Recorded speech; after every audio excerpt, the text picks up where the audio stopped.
Bismillahirrahmanirrahim. Assalamualaikum warahmatullahi wabarakatuh. Alhamdulillahirabbil alamin wa bihi nasta'in ala umurid dunya waddin. Assalatu wassalamu ala asrafil anbiya'i wal mursalin wa ala alihi washabbihi ajmain, amma ba'du. Baiklah, di sini saya Muhammad Daniel Wahyudi dengan NPM 20 21 01 0068 kelas D, program studi hukum keluarga Islam. Di sini saya akan memaparkan sebuah video presentasi tentang bangunan hukum Islam di Indonesia. Ditujukan untuk memenuhi tugas mata kuliah Filsafat Hukum Islam. Baik, langsung saja kita masuk pada pembahasan. Di antara bangunan hukum Islam di Indonesia yakni Divine Law dan Man-Made Law sebagai teori hukum. Hukum Islam dikategorikan sebagai Divine Law karena aturan-aturan yang ada di dalamnya dibuat langsung oleh Tuhan untuk mengatur kehidupan manusia di dunia. Bila kita perhatikan pengertian di atas, betul-betul menempatkan hukum Islam sebagai entitas yang murni, bersifat top-down, dan melepaskan aspek-aspek historis sosiologinya. Sebagaimana yang dapat kita pahami pula dari kutipan di bawah ini, dari kutipan berikut. Konsep hukum menurut usul fikih pada dasarnya terletak di atas pandangan bahwa hukum itu bersifat keagamaan. Sejak periode paling awal sejarah Islam, hukum telah dipandang sebagai keluar dan merupakan bagian dari syariah. Adapun syariah sebagaimana telah dijelaskan adalah pola tingkah laku manusia yang diatur oleh Allah Subhanahu wa taala. Konsep hukum seperti itu sejalan dengan pandangan bahwa hukum itu harus bersumber langsung atau tidak langsung dari wahyu Tuhan, yaitu Al-Quran, dan penjelasannya dari Nabi Muhammad SAW yang selanjutnya disebut dengan sunnah.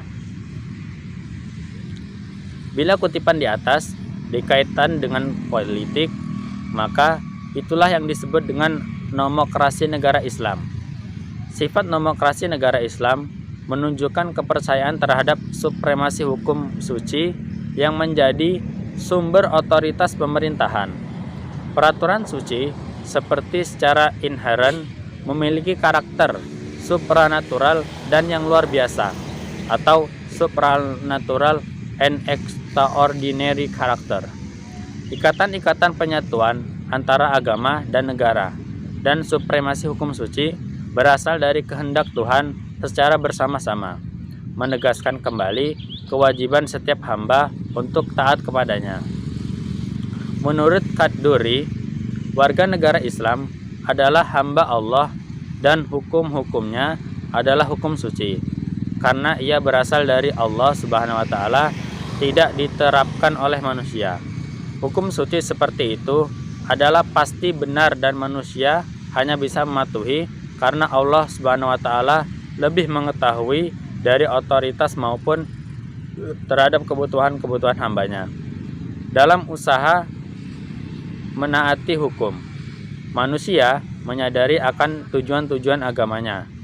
Karena hukum dalam Islam memiliki karakter sebagai sebuah kewajiban religius, pada waktu yang sama ia juga memberikan dukungan politik bagi agama Islam. Pada kenyataannya, hukum Islam merupakan perintah Tuhan dan karenanya bersifat mengikat.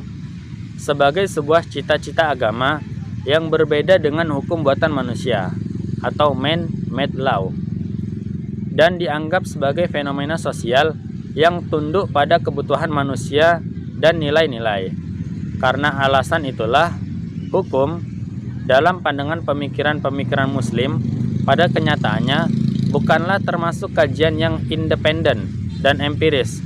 Sebagai implikasi dari kedua faktor tersebut, yakni sifat sucinya dan ikatan yang kuat dengan tradisi-tradisi lama, hukum Islam berkembang menjadi sebuah hukum yang statis yang bisa dianggap menjadi penghalang bagi terjadinya perubahan.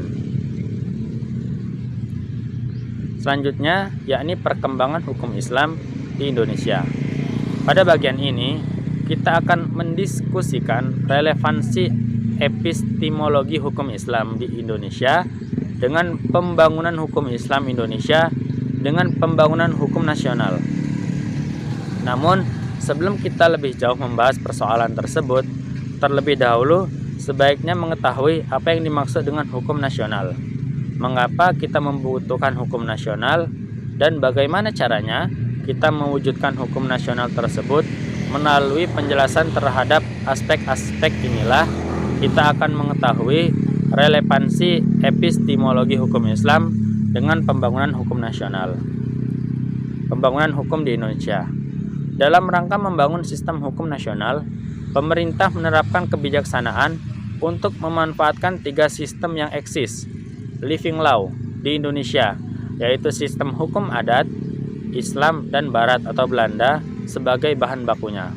Ketiga sistem hukum sangat berkontribusi dalam pembangunan hukum nasional. Tatanan hukum nasional Indonesia harus mengandung ciri yang pertama, berwawasan kebangsaan dan berwawasan Nusantara. 2. Mampu mengakomodasi kesadaran hukum kelompok etnis, kedaerahan, dan keyakinan agama. Ketiga, sejauh mungkin berbentuk tertulis dan terunifikasi. Keempat, bersifat rasional yang mencakup rasionalitas efisiensi, rasionalitas kewajaran, rasionalitas kaidah dan nilai. 5. Responsif terhadap perkembangan aspirasi dan ekspektasi masyarakat.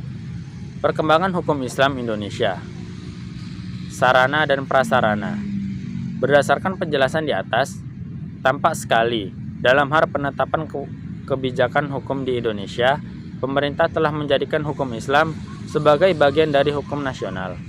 Kondisi seperti ini tidak semata-mata terjadi di Indonesia, tetapi terjadi pula di negara-negara berpenduduk Muslim, baik yang memiliki konstitusi Islam maupun yang tidak memilikinya.